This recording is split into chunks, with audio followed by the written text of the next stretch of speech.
Dober večer, drage gledalke, cenjeni gledalci. V današnji oddaji Aktualno bomo govorili o ravnovesju v naravi ter obenem povzeli tudi dogajanje okrog napovedanega zvišanja kvot za odstrel jelenjadi in ostale divjadi, ki trenutno buri duhove širom Slovenije. Naši gostje so dobri poznavalci teh vsebin, zato lepo pozdravljeni. Z nami dr. Srečko Krope, dolgoletni predsednik Lovske zveze Slovenije, no zdaj pa član upravnega odbora Lovske zveze Slovenije. Milan Tretjak, vodja Zavoda za gozdove Slovenije, območne enote Slovenj Gradec, ter Jure Skobir, predsednik Lovsko-gojitvenega bazena Slovenj Gradec in starešina lovske družine Mislinja. Spoštovani gostje, hvala lepa, ker ste prišli, pa seveda še enkrat lepo pozdravljeni. Sicer pa, drage gledalke, cenjeni gledalci, naj povem, da boste nekoliko kasneje, če boste želeli, lahko sodelovali z svojimi mnenji, svojimi vprašanji tudi vi. Gospod Krope, če povzamemo trenutno stanje duha na področju napovedanega zvišanja kvot za odstrel, lahko ugotovimo, da so pravzaprav kmetje za odstrel, prav tako Zavod za gozdove, lovci in zainteresirana javnost pa ste proti. Mogoče bi moral tukaj malo korekcijo narediti pri tem vprašanju. Lovci nikakor nismo proti odstrelu parklaste divjadi, zlasti takrat, kadar je ta nekje v ugodnem stanju. Namreč zavedamo se, da v nekaterih predelih Slovenije je parklasta divjad, govorimo verjetno bolj kot ne o jelenjadi in pa o divjem prašiču, zelo v porastu, ponekod pač ne. Zagovarjamo seveda stališče in želimo, da so te kvote, če jih tako imenujemo v domačem žargonu, ali se povečuje ali zmanjšuje, da se vendarle to na nekaterih strokovnih podlagah, ne pa kot rečemo velikokrat, da so to bolj administrativne iz pisarne iz nekje iz daljne Ljubljane, ki je mogoče zelo odmaknjena od nekih krajevnih razmer. Tukaj kaže poudariti, da lovska upravljavska območja oziroma območno združenje upravljavcev lovišč po Sloveniji zelo dobro sodelujejo z območnimi enotami Zavoda za gozdove, ker seveda menijo in temu se seveda tudi mi pridružujemo, da so vendarle to strokovnjaki, ki pa vendarle izdelujejo neke strokovne ocene in če dobijo neki direktivo, kot se temu reče, potem pa smo seveda mi tudi nasprotniki temu. No, v mesecu januarju je Ministrstvo za kmetijstvo, gozdarstvo in prehrano po vsej Sloveniji organiziralo kar 14 javnih posvetov na temo sobivanje ljudi in divjadi v posameznih lovsko-gojitvenih območjih. No, potem je sledil sklep njihovega odbora, kjer se pravzaprav začenja vsa letošnja lovska kalvarija. No, zatem je vodstvo Zavoda za gozdove območnim enotam poslalo sklep naj predlog povečanja odstrela jelenjadi in srnjadi na svojih območjih. No, mnogim se zdi, gospod Milan, ta odločitev sporna. Kaj menite vi in nenazadnje, kaj je bila sploh poanta oziroma rdeča nit teh srečanj? Ja, drži. Najprej mogoče dober večer gledalcem velenjske televizije. Drži, da so ti posveti bili organizirani po Sloveniji, 14 teh posvetov, ampak treba je poudariti, da so nastali na osnovi sklepa odbora za kmetijstvo, gozdarstvo in prehrano v decembru leto 2016, ker so bile ugotovljene večje škode predvsem od divjadi, predvsem od parklaste divjadi, parklaste rastlinojede divjadi, kakorkoli že temu rečemo. In seveda na osnovi tega naj bi na teh posvetih ugotovili, kakšno je stanje v posameznih lovsko-upravljavskih območjih. Gre predvsem, da po Sloveniji razlike so in da problemi niso enaki, kar bomo tudi poskušali tokom današnje oddaje povedati. Ravno zaradi tega pa ni prišlo potem do sklepa direktorja, ampak ta sklep direktorja je neka usmeritev. Nažalost je bil potem banalno predstavljen predvsem preko medijev in nažalost je prišlo mogoče do nekih konfliktov, po moje nepotrebnih. Take usmeritve smo dobivali že prej od ministrstva, pa so se mogoče malo bolj na tiho izvajali, ampak dejstvo je, da ta sklep je posledica strokovne odločitve, torej strokovnega sveta, ki je analiziral najprej predvsem objedenost gozdnega mladja. To je ena izmed analiz oziroma študij, ki je pokazala, da ta objedenost na določenih območjih zelo narašča, predvsem na območjih južne Slovenije, zahodne in tudi nekje severozahodne, to se pravi tudi gorenjske. In v teh predeljih je dejansko se pokazala potreba po povečanju odstrela in pa še seveda s številnimi drugimi kazalniki, ki jih zdaj nimam časa naštevati, predvsem z analizo odstrela oziroma odzema s težami, kakšna struktura je bila odzeta, spolna, starostna, in še seveda vsi drugi kazalniki, ki kažejo na to, kakšna je usklajenost, predvsem kakšne so prehrambene zmožnosti okolja za to vrsto divjadi. Jelenjad je pač zahtevna, kar se tega tiče, in še enkrat, to je v bistvu samo usmeritev načrtovalcev k pripravi osnutka. Zavod nikoli ni določil in ne more določati višine odstrela, temveč ga določa svet, območne enote in kasneje ministrstvo oziroma minister. Gospod Srečko, glede na slišano, je to zdaj vsaj trenutno pomembno povečanje odstrela sploh smiselno in upravičeno. Namreč v sporočilu za javnost ste slovenski lovci med drugim zapisali tudi, da se zavzemate za prekinitev diktata kapitala v škodo prosto živečih živali in gozdnih ekosistemov. Kaj konkretno to pomeni? Mogoče, da malo pojasnim, bolj ko ne gre ravno za diktat kapitala, bolj ko ne bi lahko rekli, da gre za diktat politike oziroma nekaterih politikov in pa njihovih satelitov, če jih tako imenujem, ki nepremišljeno računajo, da bodo z ustvarjanjem nekih navideznih problemov in potem famoznimi predstavljenimi rešitvami pričeli s kupovanjem nekih volilnih glasov na podeželju oziroma tam, kjer jih nikoli do sedaj niti niso imeli. Moti nas seveda predvsem zato, da zaradi osebnih interesov so za to pripravljeni žrtvovati dosedanjo dobro, sistematično premišljeno načrtovanje, ki je bilo do sedaj uvedeno v Sloveniji, in gre za načrtovanje z področja trajnostnega upravljanja s populacijami divjadi, ki pa moramo povedati, da je zelo dober in pa ga nam zavida tudi vsa Evropa. Lovci, gospod Jure, že vrsto let gospodarite na podlagi tako imenovanih izdanih letnih lovsko-upravljavskih načrtov. Kako je s populacijo divjadi na področju lovsko-gojitvenega bazena Slovenj Gradec, ki mu predsedujete? Dočer, še enkrat, lovsko-gojitveni bazen Slovenj Gradec pri načrtovanju lovsko-upravljavskega načrta gospodari in se povezuje z Zavodom za gozdove ter z območno zvezo, območno združenje upravljavcev lovišča. Pri planiranju se dogovorijo, da prej uskladijo načrt, na to preden gre načrt v razpravo, da se potem ta načrt tudi potrdi. Načrtovalci Zavoda za gozdove pa pripravljajo in že nekaj let zvišujejo plan odstrela visoke divjadi, kar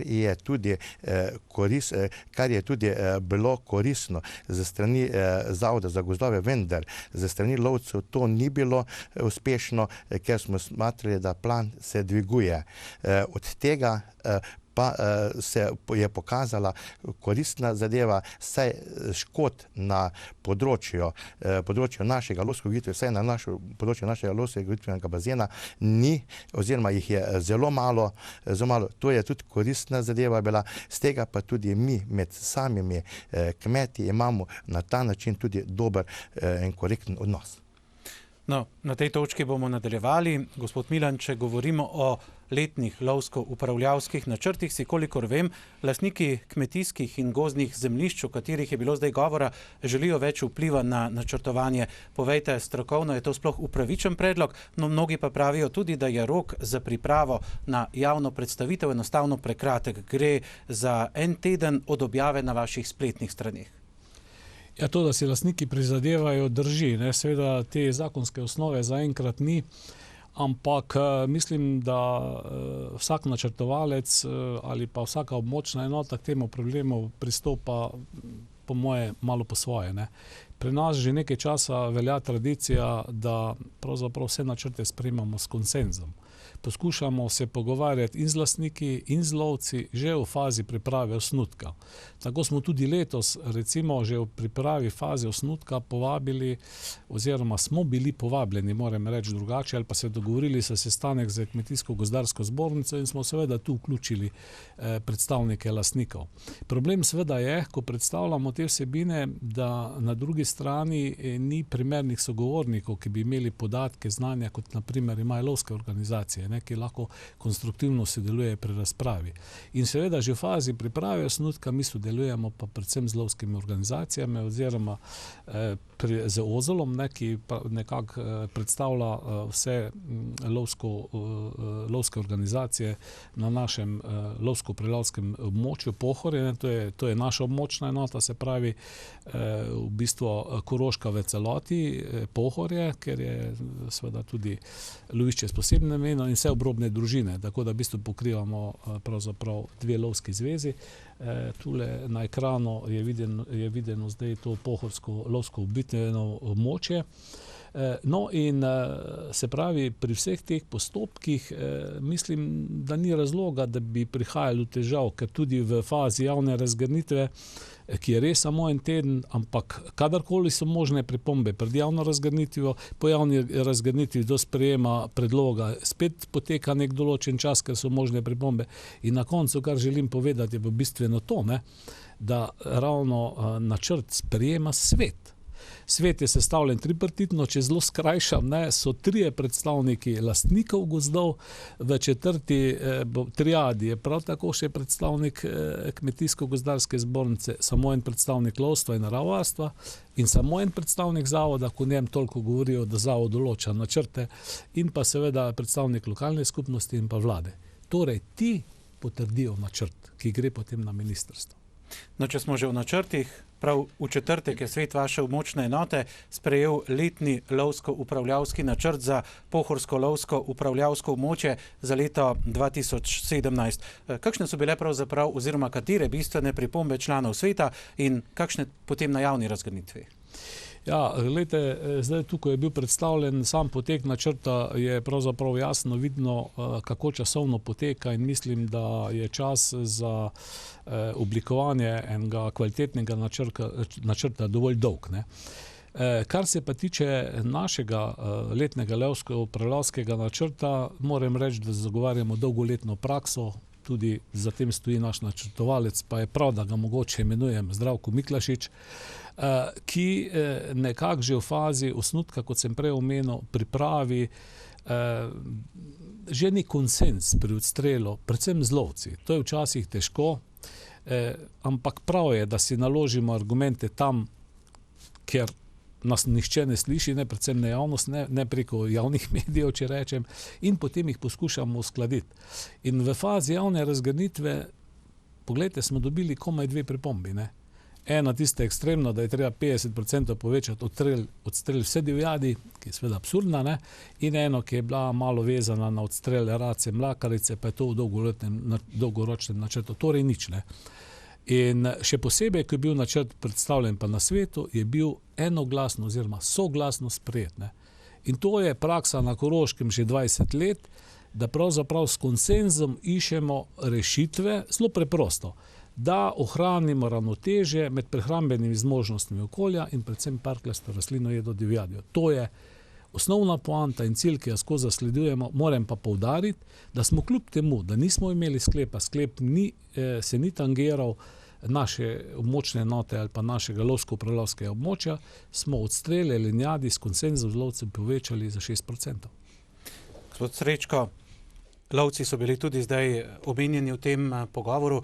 Zaupajte nam, ali je vključevanje lovcev, vas lovcev v te postopke sprejemanja lovsko-upravljavskih načrtov po vašem mnenju zakonsko korektno opredeljeno in kako ste pravzaprav lovci pravzaprav čisto konkretno vključeni pri sprejemanju teh načrtov?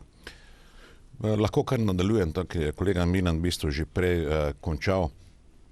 Seveda te faze usklajevanja na relaciji lovske organizacije, območna združenja upravljavcev lovišč, načrtovalec, območne enote Zavoda za gozdove, kot je bilo že povedano, prihaja do medsebojnih usklajevanj, tudi do razmen, ker na nek način oboji imamo podatke in na podlagi teh podatkov se seveda usklajujemo. Problematično pa je, kot je že bilo povedano, ko pa pride na svet zavoda, takrat pa so različni pritiski raznih lobijev in potem se zaradi tega seveda smo nezadovoljni, ampak to pa ni razlog, da bi se mogoče grdo gledali z našimi načrtovalci, kar ne bi bilo pošteno. Zagotovo, no, odstrel kljub trenutni aktualnosti gotovo ne spada med tiste edine ukrepe v naravnem okolju z vidika vzdrževanja, ravnotežja, pravzaprav med živalskimi vrstami. Kakšne so torej poleg odstrela, kakšni so torej še drugi konkretni ukrepi v naravi, ki jih izvajate tako lovci kot zavod? No, v letnih načrtih lovišča so opredeljena in planirana tako imenovana biomeliorativna dela, kamor spadajo predvsem košnja travnikov, vzdrževanje pašnikov, grmišč, gozdnega robja in podobno. Če mi vse te ure v bistvu bi sešteli, je en podatek od zunaj, ko govorimo, da lovci opravimo letno 1 milijon ur brezplačno tej državi, zato da lahko plačamo koncesijo, da lahko lovimo. Na drugi strani pa vidimo, da pa vendarle, če ne opravimo vseh teh obveznostih iz letnega načrta lovišča, je lovska družina lahko kar kaznovana in to nas nihče ne špara. Govorimo kar o kazni 4500 evrov polovička je tok in še starešina zraven. Na drugi strani pa vidimo, da pa tisti, ki bi pa morali tudi kaj opraviti v gozdovih, pač ne opravijo. Tem mislim, bolj kot ne tudi žal moramo omeniti lastnike gozdov. Imamo zdaj pa, kot vidimo, je poseglo vmes v zadnjih letih še žled in vse ostale zadeve. Mi pa bi radi zdaj, nekdo bi pa rad na ta račun sedaj še povečal nerazumne številke odstrela parklaste divjadi, kar pa seveda ne gre skupaj. Gospod Milan, še ukrepi zavoda? Ja, se pravim, pri vseh teh ukrepih, ki jih je kolega naštel, pravzaprav se deluje na zavod in jih načrtuje. Gre za nek konsens. Jaz moram se vrniti samo v vprašanju nazaj. Na svetu moram reči, da je tudi predstavnik lovstva se strinjal z načrtom. Se pravi, da so sprejeli ta ukrep in se zavedajo resnosti problema na Koroškem, da moramo parklasto divjad ohraniti v okvirih, da ne bomo presegli škod, ki jih bojo lovske družine morale ali pa celo ne mogli plačati za nazaj. Govorim seveda za regijski nivo in mislim, imamo to dobro urejeno in bomo delali še naprej, predvsem na konsenzu iskanja skupnih rešitev. Kar se tiče pa samih del, jih je pa seveda ogromno. Mi imamo poleg lovsko-prelovskih načrtov gospodarske načrte enot. V teh gospodarskih načrtih so vključeni vsi ukrepi, ki jih je seveda zelo veliko, ki ravno govorijo o izboljšanju okolja. Se pravi o oblikovanju gozdnega roba, o čiščenju jaz. Mi smo ena izmed redkih enot, ta hipa govorimo o močni enoti Slovenj Gradec, ki je očistila zaraščanje travniških površin na grebenu Pohorja, preko 200 hektarov in na Uršlji gori. Jase se oblikuje se grmovni sloj za povečanje prehrambene zmožnosti, sadijo se plodonosne vrste.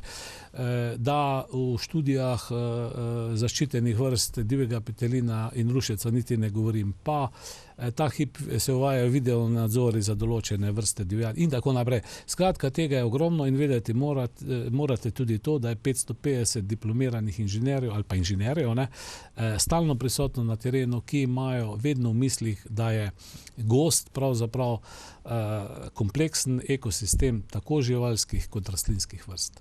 Gospod Jure, zdaj pa se vrnimo na lokalni nivo, katere dejavnosti recimo so še značilne pri izvajanju dolgoročnega programa v lovsko-gojitvenem bazenu Slovenj Gradec.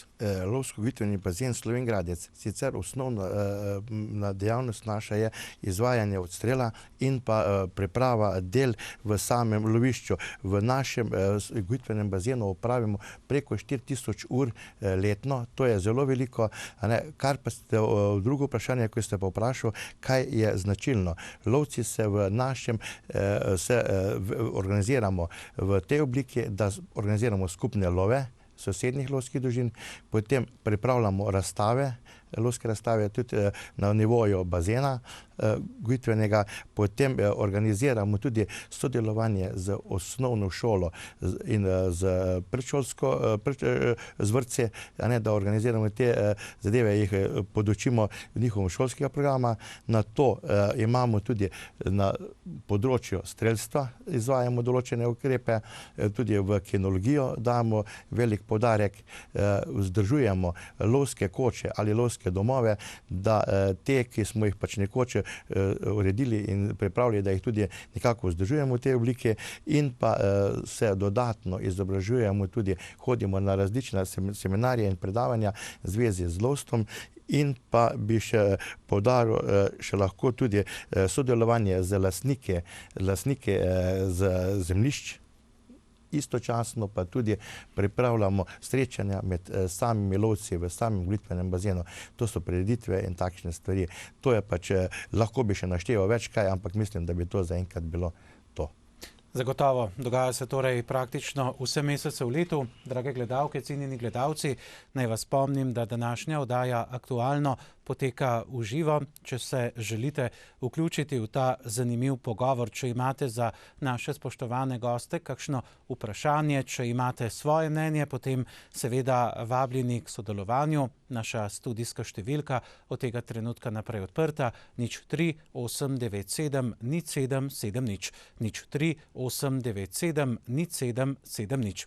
Gospod Milan, gospod Jure je omenil tudi razstave. No, in na zadnji razstavi, ki je potekala pred kratkim v Mislinji, ste ob otvoritvi pripravili predavanje prav o škodah divjadi v gozdnem prostoru, pa tudi o analizi odstrela v lanskem letu v pohorskem lovsko-upravljavskem območju. Kaj pravijo konkretni podatki? Seveda pa nas zanima tudi širša slika. Ja, tu je bilo predstavljeno, ali pa s tem predavanjem sem želel upozoriti predvsem na te škode, ki nastanejo zaradi ubedenosti divjadi. In sicer to so empirični podatki. Zavod že več let upravlja študijo ali pa bom rekel popis, na popisnih ploskah jih je preko 5000, dejansko preštejejo se vsi vzniki oziroma mladje, potem pa koliko tega je objedeno, koliko prerašča višje višinske razrede, in to je samo eden izmed indikatorjev, kakšna je pač škoda na gozdnih površinah, ne. Treba je poudariti, da ko se govori o škodah, se govori seveda o vrednotenju škod na kmetijskih površinah, ne pa v gozdu. Teh metod še ni izdelanih in zakaj je jelenjad ravno tako velik problem? Jaz se bojim, da ne samo te škode, ki nastanejo na gozdnem mladju, ampak predvsem škode, ki so na letvenjakih pa drgovnjakih, ki nastanejo z grizenjem in lupljenjem, te so zaskrbljujoče, ne? Pa tudi te se zdaj zaenkrat ne uveljavljajo. Če se bi začele te škode seveda uveljavljati, potem je zadeva lahko problematična z vidika plačila odškodnin. Seveda zato pa poskušamo v tem času nekoliko več narediti na tem, da pravočasno ukrepamo, ne. Zdaj ti ukrepi, ki so bili predstavljeni, mogoče bojo kasneje videni na ekranu, pač kažejo, kakšna je obedenost po Sloveniji, in dejansko tam, kjer je obedenost največja, je tudi predviden največji odstrel. Zdaj, koliko je to upravičeno, bojo pokazali načrti, ampak ponekod so nekatere vrste obedene tudi preko 50, skoraj 60%, ne. To so pa že alarmantne zadeve. Za pohorski lov lahko rečemo obratno, ne. Mi smo vsa ta leta dvigali odstrel. Poglejte, odstrel jelenjadi smo dvignili v zadnjih nekaj letih za 40%. Ampak to konsenzus z lovci, kar se mi zdi zelo pomembno. In danes govorimo, da je pohorsko lovsko upravljavsko območje, da na njem lahko označimo vse škode zaznosne, zmerne, tudi pri objedanju gozdnega mladja in tudi na drugih področjih, ne. Se pravi, neka dolgoročno delo, se mi zdi, enih in drugih. Ponavljam, potrebno je najti dialog z lovci, ker je med njimi dosti strokovnjakov, imajo dosti podatkov in samo skupaj lahko pripravimo, bom rekel, dobre osnove. Potem pa seveda to predstaviti lastnikom in jih prepričati, da je to tisto, kar pomeni, da bo gozdni ekosistem, se pravi, trajno lahko eksistiral, da bomo sonaravno gospodarili in zagotovili tudi bodoč razvoj ali pa razvoj gozdov vnaprej. Gospod Jure, lovsko-gojitveni bazen Slovenj Gradec je razstavo, ki smo si jo pravkar takole na hitro ogledali, organiziral in pripravil. Je pa vaš bazen sestavljen iz 6 lovskih družin in vaše članstvo predstavlja 35% članstva Koroške lovske zveze. Kar pomembna ekipa ste na Koroškem. Ja, res, tako da, kot ste že omenili, da lovsko-gojitveni bazen Slovenj Gradec je sestavljen iz 6 lovskih družin. Lovska družina Podgorje, Dolječ, Gradišče, Slovenj Gradec, Glava Buka in Mislinja. Članstvo v te 6 lovskih družinah presega 418 članov. To pomeni izračuno več kot 35% vsega članstva v tem našem bazenu. Od tega lovski gojitveni bazen razpolaga z 22.000 hektari lovne površine.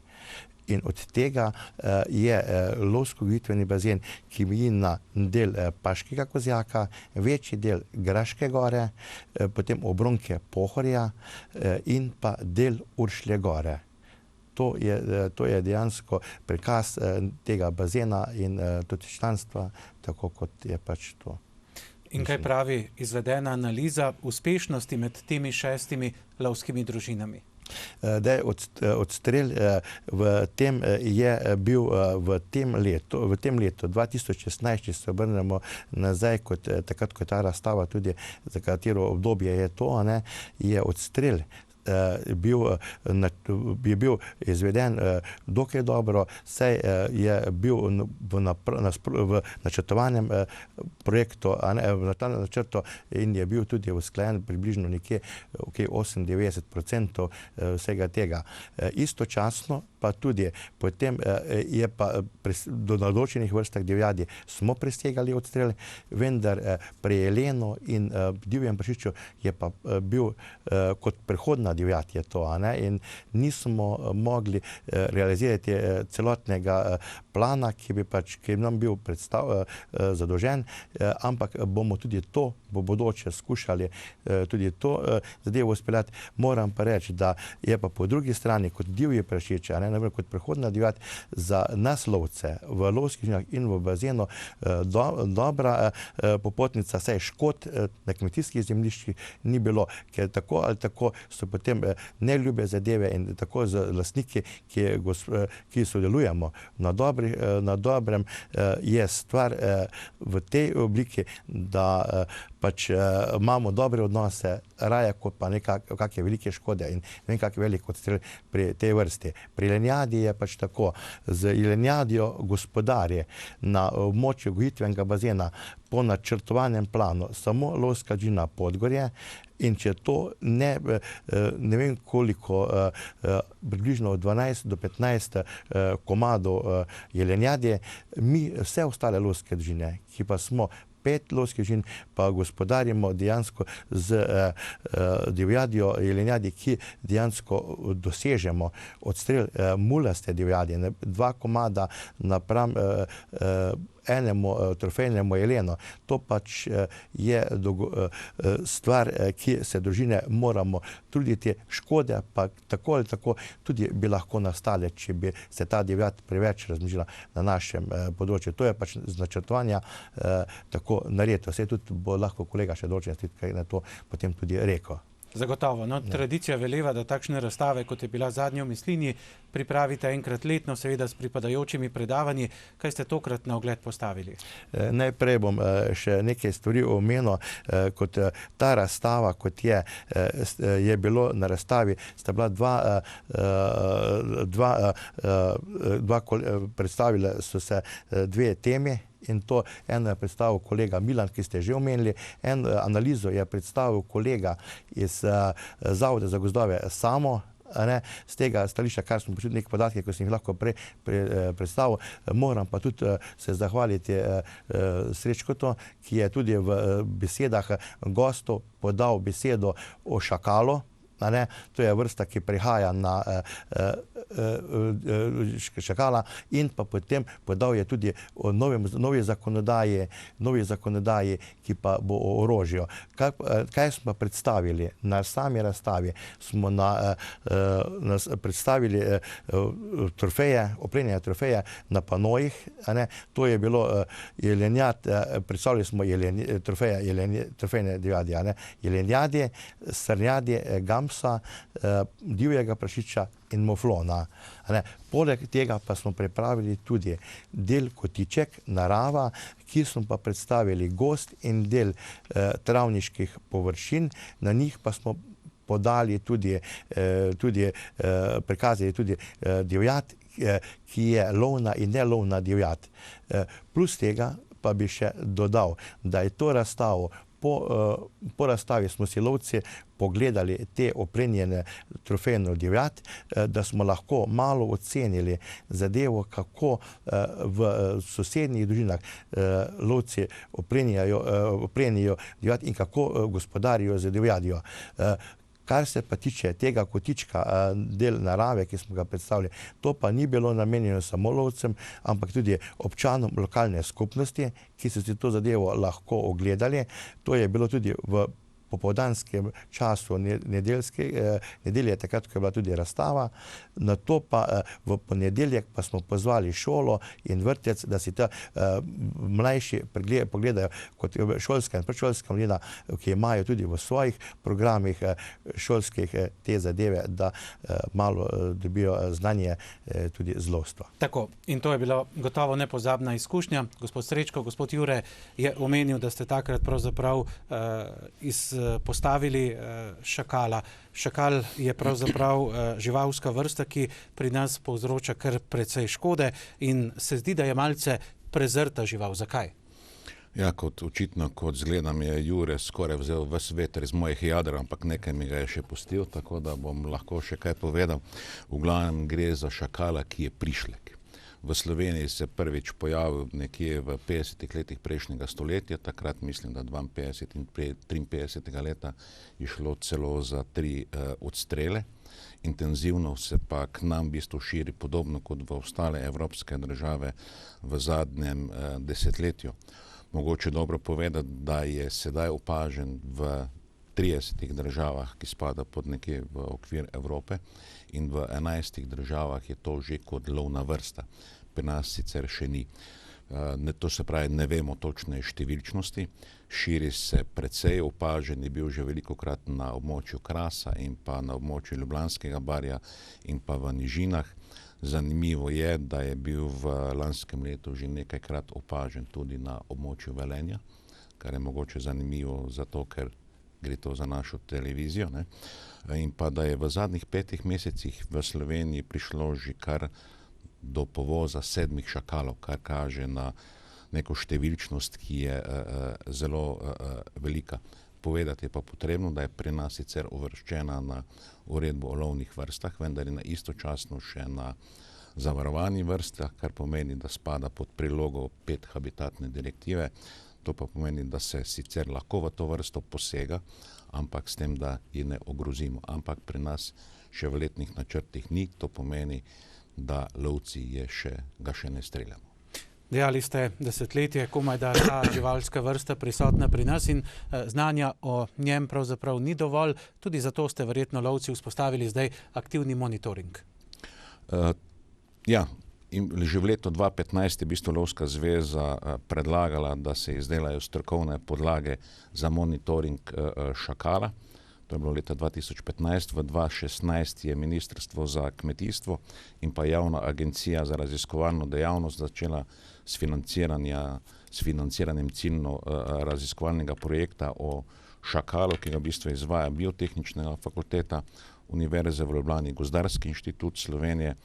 Našim gledalcem pa bo zagotovo še posebej zanimivo, da zelo aktivno sodeluje tudi Velenjska visoka šola za varstvo okolja. Monitoring bo vseboval seveda več aktivnosti, to se pravi ugotavljanje razmnoževalnega potenciala, njegova razširjenost. Po opravljenem monitoringu bo v bistvu sestavljena tudi monografija, za katero se tudi dogovarjamo, da bi naj potekala kot predstavitev te monografije bi naj potekala tudi na območju Velenja ali celo v Velenju, ker kot vemo je Velenje v zadnjih letih kar precej storilo na področju tega z različnimi posveti. To se pravi, da se je slovenska javnost za vsemi strokovnjaki, za vseh sfer dogajanja v bistvu zgrnjala v vseh teh posvetih v Velenju. Na 8 lokacijah je ta projektna skupina izvajala v preteklih mesecih tako imenovano usposabljanje za izvajalce monitoringa na 8 območjih in od tega smo v tem trenutku usposobili 700 lovcev, ki bodo ta monitoring izvajali.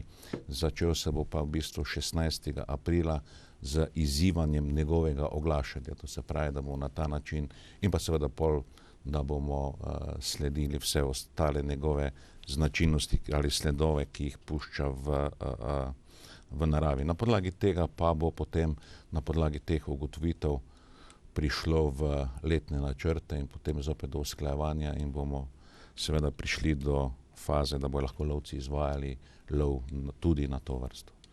Rdeča nit tega večernega pogovora, gospod Milan, ostaja ravnovesje v naravi in v ta sklop sodijo še kako tudi naši gozdovi.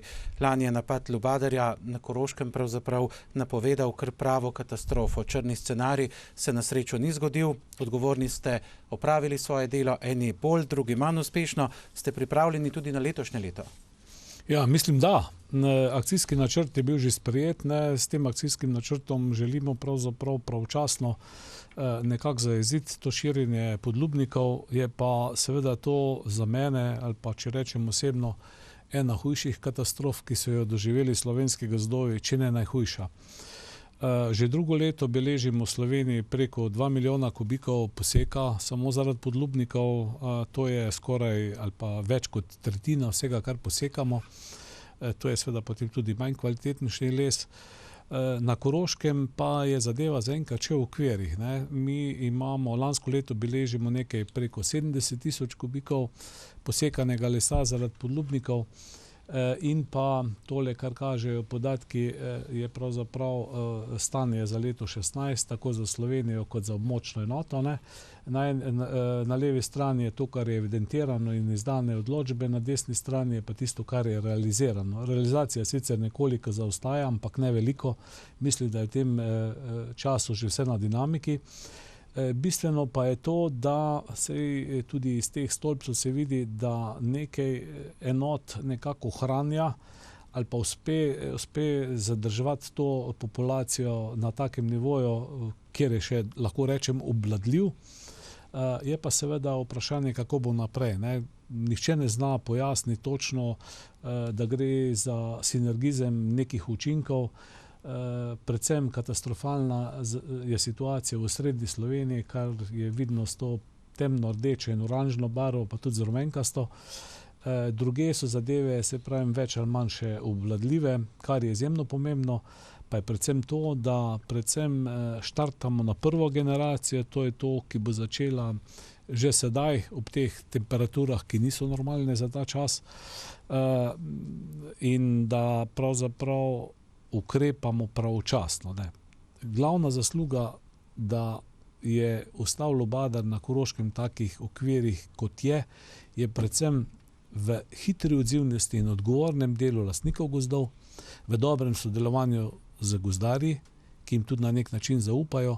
In v bistvu edini ukrep, ki je smiseln, pravočasen, je samo to, da se poseka v roko in spravi iz gozda. To je vse, kar lahko naredimo. Nažalost, interventni zakon ni bil sprejet, čeprav smo bili pobudniki nekako na Koroškem, pa bi lahko olajšal določene postopke, predvsem postopke izdajanja odločb v pravnem postopku, javne razpise v državnih gozdovih in še kaj.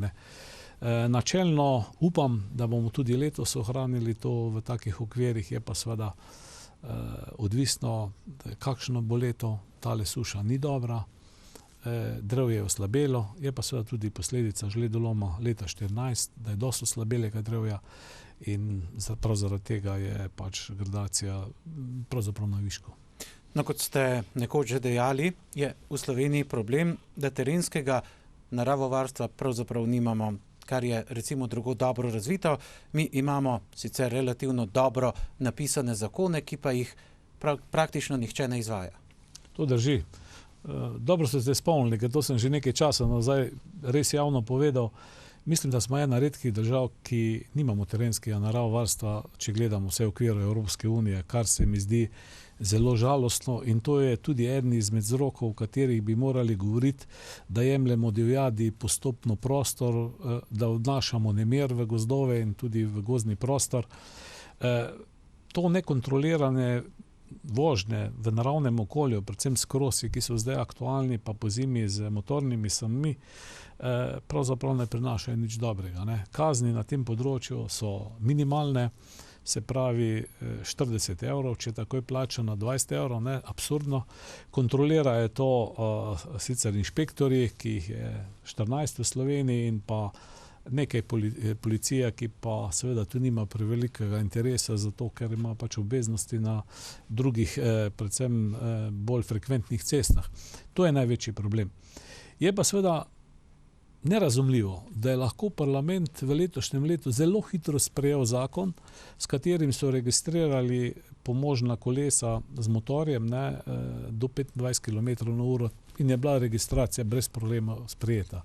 Če bi to storili pri krosarjih in pri vseh vozilih, ki se gibajo v naravnem okolju, in sprejeli zakonodajo z višjimi kaznimi in enostavnim ukrepanjem, to se pravi, da bi zadostovala fotografija take vožnje v naravnem okolju, bi bili problemi hitro rešeni.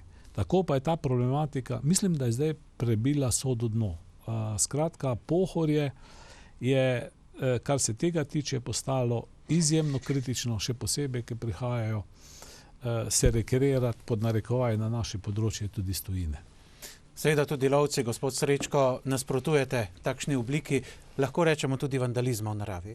Ja, absolutno. Vse temo, katero kolega začel, je seveda ena izmed tem, ki se na nek način odvija v okviru nevladne skupine za okoljsko in društveno zakonodajo, kamor spada Lovska zveza, naj malo povzamem, pred nekaj leti podpisala sporazum s Planinsko zvezo, s Čebelarsko zvezo, Ribiči in tako naprej.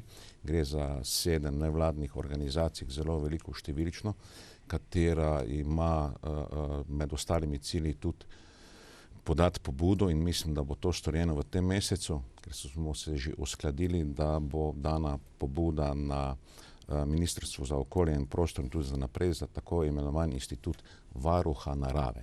Ker če poznamo danes varuha zaščit živali in podobne stvari, je tudi varuh narave, ki bi naj imel neko funkcijo, ker konec koncev, tako kot je bilo iz besed Milana že povedano, narava le ni tista, ki se bi lahko sama branila, čeprav nam velikokrat vrne še na bolj drastičen način. In seveda mogoče tudi z tem želimo prispevati k tem, da se bo področje naravovarstva tudi za to obliko dela nekoliko izboljšalo. Ne velja spregovoriti ali pa spomniti še na eno aktualno vsebino, in sicer na novo direktivo o strelnem orožju, ki ga je Evropski parlament oziroma jo je na plenarnem zasedanju sprejel pred nekaj dnevi, 14. marca. Javna debata na to temo je sicer potekala kar nekaj časa. Kakšno je pravzaprav stališče slovenskih lovcev do te vsebine? Takrat, ko je seveda ta osnutek orožne direktive se je pojavila takoj po terorističnih dejanjih v Franciji, ampak komisija je očitno takrat še v slabem tednu spisala ta osnutek orožne uredbe in jo dala seveda naprej, kar kaže na en taki čuden odnos. To se pravi, komisija je nekaj naredila, ker je morala nekaj narediti v smislu pojava terorizma. Mi smo takrat skupaj z ostalimi strelskimi društvi in podobnimi organizacijami, to se pravi za populacijo, ki ima v lasti orožje in se seveda na legalen način s tem ukvarja, seveda se postavili po robu, podali kar precej predlogov, konkretne pripombe na posamezne člene, ampak v osnovi smo menili, da lovci in športni strelci in lastniki orožja niso tisti, iz katerih vrst bi se storilo v preteklosti kakršnokoli teroristično dejanje. Sploh pa ne z lovskim ali z športnim orožjem. V tistem letu smo v bistvu imeli na Lovski zvezi kar 16 različnih aktivnosti, od različnih okroglih miz, tudi z evropskim poslancem smo se v bistvu sestali, imeli okrogle mize, reagirali preko zveze Evropskih lovskih zvez FACE, ampak zdaj smo seveda malo pogledali to direktivo, kar so seveda vse napisali, ampak če pogledam z drugega vidika, če se bi rekel, da sem par stvari prebral z področja terorizma, te spremembe, ki so zdaj, nikakor ne morejo vplivati na to. In seveda sedanje spremembe so nekako, marsikomu seveda ne bodo šle v prid, gre za omejevanje števila nabojev v magacinih oziroma v nabojnikih in podobno. Ampak vendarle očitno bomo morali v predpisanem roku še nekaj spremeniti.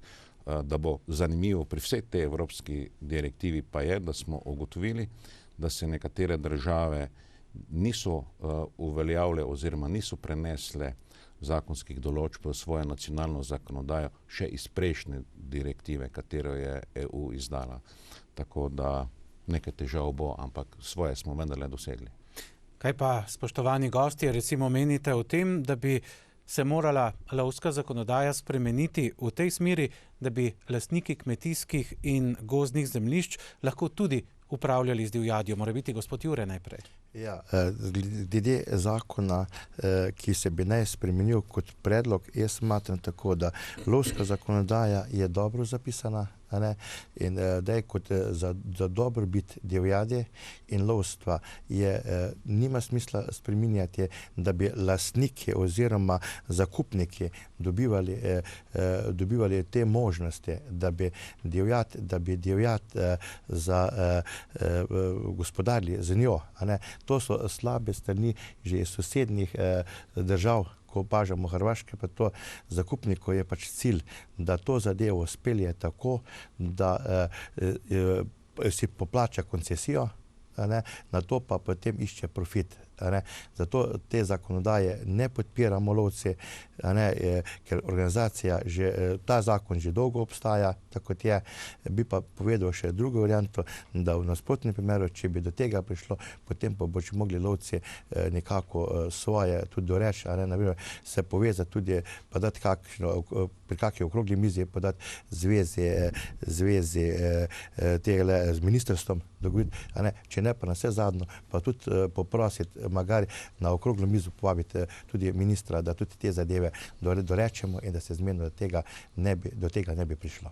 Gospod Milan, kakšno je stališče Zavoda za gozdove?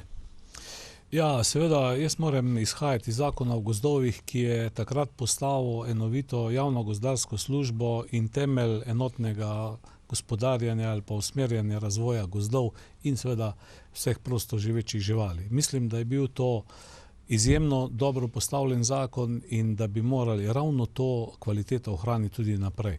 Tudi zakon o divjadi in lovstvu, ki je bil sprejet potem leta 2004, je postavil zelo dobre temelje, na osnovi katerih seveda izvajamo pravzaprav vse te ukrepe še danes. Treba je pa vedeti nekaj, Gozd je enovit ekosistem. Če želimo dejansko ga ohraniti, pustiti nas in zanamcem, kot večkrat pravijo, da nekako gozdov nismo podedovali od svojih očetov ali dedov, temveč jih sposojamo od svojih vnukov. Če smo tega zavedali, potem moramo res delati na 3 temeljnih načelih: sonaravnosti, trajnosti in mnogonamenskosti. To pa je možno samo z enega mesta, z eno službo in seveda z zelo dobrimi povezavami z vsemi uporabniki prostora. Treba je jasno definirati, kje v prostoru je možen razvoj, ker tega ne smemo zavirati, in seveda na drugi strani, kaj pa je potrebno ohraniti, če gledamo še posebej tiste bisere, ki jih ima samo Slovenija, pa so to marsikaj še naravni ekosistemi popolnoma ohranjeni in to bi moral biti naš skupni cilj. In jaz upam, da bomo tu uspeli z vsemi, mogoče tudi z lovci, ko danes skupaj sedimo, jaz sem dobro v končni fazi, v 2 funkcijah, sem tudi član lovske družine Mislinja, pa gozdar, pa mislim, da nam to dobro uspeva in seveda vsemi drugimi inštitucijami. Poudaril bi pa še to, mogoče je preveč poudarka danes, ali pa mogoče ta tema, sicer, ki govori o ravnotežju v naravi, pa je velik poudarek na lovstvu, kar je tudi prav, ne? Ampak v bistvu gre pa za to, da moramo nekako ohraniti to ravnotežje v okolju z vsemi uporabniki prostora, ne? Jih to prepričati in seveda to zagovarjati in tudi izpeljati do konca. To mislim, da je naša trajnostna naloga. Kaj k temu dodajate slovenski lovci? Bom kar nadaljeval od Milana naprej s tem, da bom se osredotočil na zakonodajo. Sedanji zakon je uredil to, pa mogoče vsi lastniki kmetijskih in gozdnih zemljišč toliko tega ne vedo, ali pa, oziroma trdim, da vedo. Saj konec koncev v lovski organizaciji, ki šteje preko 21 000 lovcev, je več kot polovica lastnikov zemljišč in gozdov, to se pravi, so že med nami. Zakon o divjadi in lovstvu pa daje vsakemu lastniku gozdov ali drugih zemljišč več kot 15 hektarjev celo prioriteto pred ostalimi, da ga lovska družina more sprejeti medse in na ta način seveda lahko tudi upravlja. In mi nimamo težav tudi ne na področju škod, če jemljem iz tega, ker nekateri v javnosti včasih prikažejo tako, kot da smo lovci pa lastniki na dveh različnih bregovih. Nismo. Tako njim kot nam je interes, da je škode čim manj in tako, kot smo že velikokrat povedali, lovske družine plačujemo koncesijo za to, da lahko brezplačno delamo v naravi in s tem tudi izvajamo lov in vse ostalo. Plačujemo koncesijo in smo že od začetka zagovarjali, da je potrebno lastnikom kmetijskih zemljišč, gozdov vrniti tisto, kar lovci plačujemo kot koncesijo na kakršenkoli način, ali pa se dogovoriti, po katerih kriterijih bodo lastniki glede na velikost gozdov in vseh ostalih zemljišč lahko plačevali manjši katastrski davek ali dohodek, kakorkoli že, to se pravi, da bo nekaj od tega imeli. Mi z njimi nimamo težav. Res pa sicer je, da se vsakokrat pojavi interes, nekaj interesentov, to ni neka velika množica, da bi spremenili v zakon in da bi pridobili tako imenovano lovsko pravico vezano na lastninsko pravico. To pa potem pridemo, verjetno bi šel korak naprej, da bi morali imeti, tako kot so v nekaterih deželah Avstrije imeli vinjeto za pobiranje gob, za sprehode po gozdu in podobne zgodbe. Tako da, ali pa če rečem matematično, ne, ni to ekonomskega vidika. Če rečem na 100 hektarjih, da lahko vsako leto opleniš enega trofejnega srnjaka, veste, koliko je 100 hektarjev, par ljudi verjetno je v Sloveniji taki, ki bi to lahko naredili, ampak najverjetneje pa dolgo ne, če bi zasledovali ekonomski interes. Gospod Jure, s kakšnimi problemi pa se srečujete vi kot starešina lovske družine in kot predsednik lovsko-gojitvenega bazena Slovenj Gradec? Kaj bi bilo potrebno na področju zakonodaje, ki ni vezana neposredno na zakon o divjadi in lovstvu, po vašem spremeniti? Ja, tako v zvezi z zakonom, ki ni vezan direktno na divjad in lovstvo, ne, so zakoni smiselno to lovskem strelstvu, ki so tako zapisani, da danes v bližini naselj niti ne moreš loviti, ne, plan moš izvajati, ne, problem pa je v tem, da smo lovci tisti, ki moramo orožje imeti celo po zakonu v etujih, in naboje ločiti od samega orožja. In če ti hočeš izvesti ta plan, ki ti ga določajo, je velik problem. Potem plus tega, da imaš lovišče, ki se voziš, ki se moraš peljati tudi z avtom in orožje moraš dati v to, kar sem prej omenil, v ta prostor, v etui, naprimer, za vsako stvar. Potem je to velik problem. Kakor je kolega povedal glede lovskega strelstva, jaz mislim, da se bo to nekako dalo malo spremeniti in da bo tudi malo boljše za lovce. Je pa druga stvar, kaj reči naprimer na to varianto, da imamo strelišča pri svojih lovskih domovih, in da lahko izvajamo treninge, pa to, tudi to nam preprečuje zakon in kako bomo se usposabljali, da bomo lahko dobro izvajali potem odstrel, če v tem primeru, naprimer, da nimaš treningov, pri samem streljanju na divjad, pa to pride do velikih problemov zastrelitve divjadi, to pa potem je posledično že lahko kar velik problem.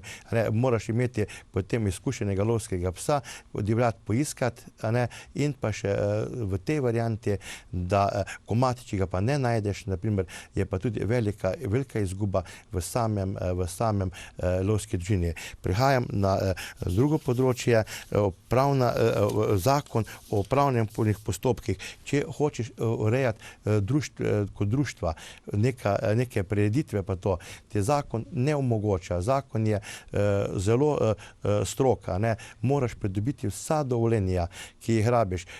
Prvič dovoljenje dobiš, ampak to tudi finančno stane za lovske družine ali pa tudi, če organiziraš v nekem sklopu kot lovskega ugotitvenega bazena.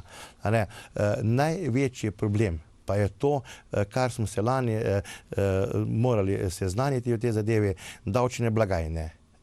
To pa sami poznam tudi te zadeve, ki sem se moral potruditi in v sami lovski družini to zadevo pripeljati do konca. Greš v sistem kot finančno poslovanje, te država nikoli ne vpraša, ali imaš ti pokrite finančne obveznosti. To pa te je takoj poklicala in smo si morali lovci sami pripraviti program, kako bomo to izvedli, ljudi dati na strokovna izobraževanja, med njimi smo mogli tudi vodstvo je mogli, da te zadeve spozna. Na koncu je bil to kar neki strošek. Zagotovo.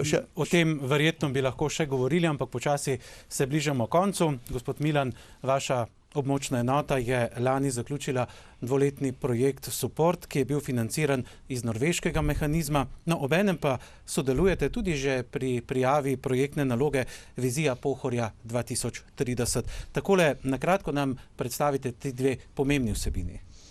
Ja, res sta pomembni. Mislim, da ta projekt Support je bil zelo uspešen, predvsem z tega vidika, da smo lahko na nek način realizirali te globalne cilje in seveda, da smo uspeli neke zadeve dejansko plasirati na teren neposredno. To je tudi izjemno pomembno. Treba poudariti, da je ta projekt potekal na področju Nature 2000 in da smo seveda poizkušali poiskati neko namensko rabo prostora v okviru tega projekta, ker bi bilo smiselno razvijati dejavnosti, to, kar sem prej načenil, in kjer bi bilo smiselno pravzaprav postavljati neke okvire za nov način upravljanja. Zelo pomembno je tudi to, da imamo pri naravovarstvu postavljene smernice, ki so zaenkrat zapisane v gospodarskih načrtih, pa se ne realizirajo. Nekaj teh stvari smo poskušali postaviti. Seveda smo pa izvedli tudi številne študije na področju predvsem habitatov, oblikovanja za nekatere vrste, potem, kot sem že prej omenil, samega čiščenja pohorskih plan je bil eden izmed projektov in tako naprej. V nadaljevanju pa bi lahko rekel, da je ta projekt, če zelo nakratko povem, samo nadgradnja prejšnjega. In ko smo ravno govorili, ena pomembnejša naloga izmed teh, ki jo imamo v bodočem projektu zastavljeno, je to, da bomo konkretno izpeljali končno eno naravovarstvo na terenu. Se pravi, iz projekta bomo zaposlili človeka, ki bo usposobljen, da bo lahko pravzaprav leto pa pol to izvajal. In upam, da bo to uspelo. Drugače pa gre predvsem za to, edini cilj, ki ga želimo s tem projektom doseči, pa je to, da zagotovimo enotno upravljanje Pohorja, ker zaenkrat se pojavljajo različni interesenti oziroma različne inštitucije, vsaka s svojimi zahtevami, treba pa bo urediti nekega nosilca, ki bo to s krovnega nivoja upravljal. Tako, in dela je še kar nekaj. Gospod Srečko, minutka nam ostaja. Pomembna tema sicer, letos mineva 110 let od ustanovitve SLD, sedanje Lovske zveze Slovenije. Kako boste slovenski lovci obeležili to visoko obletnico? Ja, v letošnjem letu bomo v jesenskem delu pripravili to na območju Gorenjskem eno slovesnost, s katerim bomo obeležili ta visok jubilej. Drugače pa, kot veste, spremljajoči zadeve pa že potekajo, različni logotipi, značke in vse ostale. Zahvalili se bomo vsem sodelujočim. Veliko vas bo povabljeni, tudi vi, tako da boste se lahko pojavili tudi v tistem okviru. Mogoče, če mi samo dovoljeno še 30 sekund. Res je, da smo podali na Ministrstvo za okolje in prostor tudi predlog, da se omeji raba gozda na dnevni čas. Seveda smo zato v osnovi, da smo zato, da se ljudje uporabljajo gozdni prostor, vendar ne na način, s katerim se bi motili prosto živeče živali, tudi ne v škodo lastnikov gozdov. Ne podpiramo tiste glasne motorizacije, to, kar je že bilo rečeno, podpiramo tisto tiho sprehajanje po gozdovih ali oblike tihe rekreacije, ne? Tudi sprehodi zaljubljencev, razen na območju prisotnosti rjavega medveda, pa ne zaradi njega. Moteče pa je, da ob 3 ali 4 zjutraj hodiš s svetilko po gozdu in iščeš gobo. Zagotovo. Zagotovo bo ta goba dovolj velika tudi ob svitu. Tako, in to je kar dobra iztočnica za naše prihodnje snidenje. Spoštovani gospodje, hvala lepa, ker ste si vzeli čas, hvala lepa, ker ste prišli, ker eno pomembno temo smo načeli, ob priložnosti pa jo nadaljujemo. Srečno! Nasvidenje. Drage gledalke, cenjeni gledalci, danes smo s spoštovanimi gosti, torej z samimi strokovnjaki, spregovorili o ravnovesju v naravi, pa se dotaknili mnogih potem. Drugič nadaljujemo. Če ste bili z nami, hvala za pozornost in nasvidenje.